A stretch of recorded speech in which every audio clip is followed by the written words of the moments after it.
A NR1 é uma norma regulamentadora que foi criada para regularizar as condições físicas, químicas e biológicas do trabalhador. A regulamentação da NR1 foi em 1978 e vai haver uma alteração que, a partir de maio de 2025, as empresas precisam incluir nos seus programas de saúde, no PGR, a questão psicossocial. Todas as empresas que possuem a partir de um funcionário no regime CLT precisam fazer essa inclusão das políticas psicossociais dentro do programa.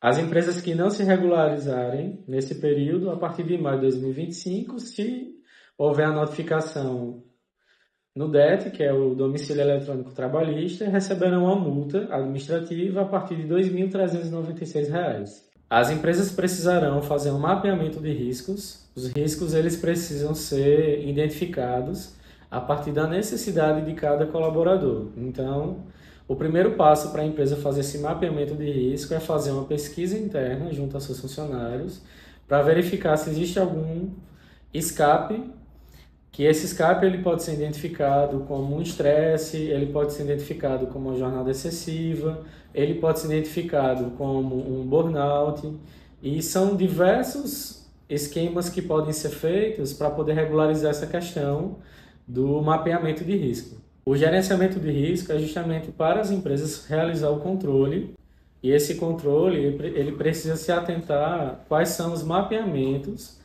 que a empresa vai se adaptar e vai implementar durante esse processo. Esse mapeamento ele pode ser considerado como um treinamento, o treinamento ele pode ser incluído dentro do mapeamento, pode ser incluído também fatores ergonômicos, a empresa pode incluir dentro desse mapeamento de risco. A questão de ergonomia, a empresa pode fazer durante uma vez por semana, por exemplo, com que os funcionários façam atividades ergonômicas e assim diminua o risco psicossocial. As empresas que não se adequarem, não fizerem as devidas regulamentações, elas terão tanto penalidades financeiras, como a principal penalidade que vai ser a penalidade humana. Como assim a penalidade humana?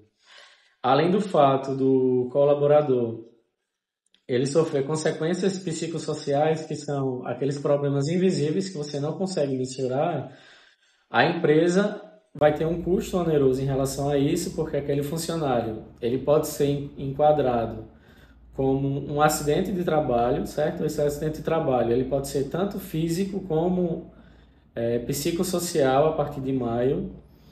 E aí as empresas que não fizerem esse recurso de cuidar da vida do ser humano vai ter essas consequências. Além disso, as empresas que mesmo assim não fizerem um programa e o funcionário ele sofrer qualquer penalidade psicossocial, o funcionário ele poderá ficar afastado junto à Previdência Social. Esse afastamento ele terá uma equivalência a uma estabilidade. Essa estabilidade terá pelo menos um ano após o retorno desse funcionário. Então, além da empresa ter o custo de colocar um outro colaborador no lugar, ainda vai ficar com esse funcionário afastado. Agora você pode estar me perguntando como é que vai ser feita essa fiscalização. Essa fiscalização ela é feita de forma eletrônica, certo? Vai chegar uma notificação no seu domicílio eletrônico trabalhista, cada empregador ele possui um domicílio eletrônico. Se a empresa não fizer, automaticamente já vai chegar a notificação da multa. Então, como estamos falando de doenças invisíveis, que é a doença da mente, a empresa ela precisa se documentar e precisa fazer um dossiê para que em uma possível fiscalização seja necessária essa comprovação. Por exemplo, um dos fatores que a empresa pode utilizar para regulamentar isso seriam os treinamentos com os funcionários. Então, a empresa pode contratar profissionais capacitados que façam esse controle, esse acompanhamento com seus funcionários. Tanto pode ser um psicólogo, esse psicólogo pode fazer uma análise psicossocial daquele funcionário, pode fazer uma análise sabendo que aquele funcionário está com algum problema social, ele pode estar com um problema psicológico. E aí a empresa poderá identificar se aquele problema psicossocial daquele colaborador ele está equivalente à empresa ou se é um problema psicossocial específico dele, da vida pessoal do funcionário. Então, a NR1 ela foi a primeira norma regulamentadora criada pelo Ministério do Trabalho, e aí ela é responsável por assegurar a segurança dos funcionários. Como é isso? A NR1 ela vai estar contemplado tanto os riscos físicos, os riscos biológicos e os riscos químicos. Então, quando você tem um funcionário que ele trabalha em um ambiente que tem um risco físico, na NR1 vai estabelecer quais são os critérios que você precisa estabelecer para poder assegurar aquele funcionário. E aí entra qualquer tipo de risco, físico, biológico e agora social, que é o que a gente está falando nessa nova mudança que vai ser a partir de maio. Para a empresa ter um programa eficaz, é necessário que tenha a participação de todos os envolvidos. Os funcionários eles precisam ser abertos o suficientes para poder compartilhar o que acontece no seu dia a dia, porque muitas vezes o funcionário ele acaba não comentando ou não falando com o seu empregador o que acontece com ele. Possa ser que ele tenha algum problema psicossocial, esteja estressado, esteja num momento que não é muito bom, e aí isso dá um gatilho para que aconteçam outros problemas psicossociais. Esse estresse, esse problema emocional, ele pode causar até um burnout. Ocasionando isso, o funcionário ele vai se afastar para o INSS e, consequentemente, terá as consequências que eu já falei anteriormente. As empresas que seguem certinho essa questão da NR1, além de não ser penalizada, né, com as multas administrativas que o Ministério do Trabalho irá repassar, ela terá com que o funcionário tenha 100% de sua capacidade.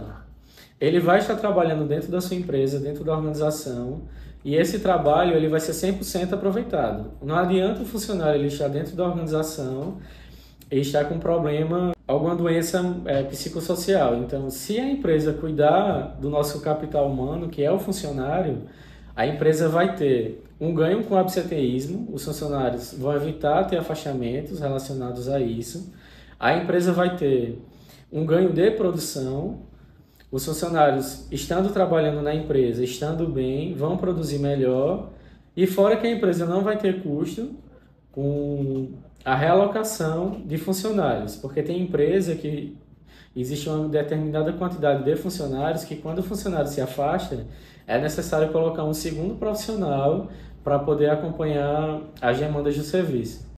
A implementação dos programas da NR1, elas são essenciais para que as empresas de saúde e segurança façam um complemento dessa nova obrigação a partir de maio de 2025.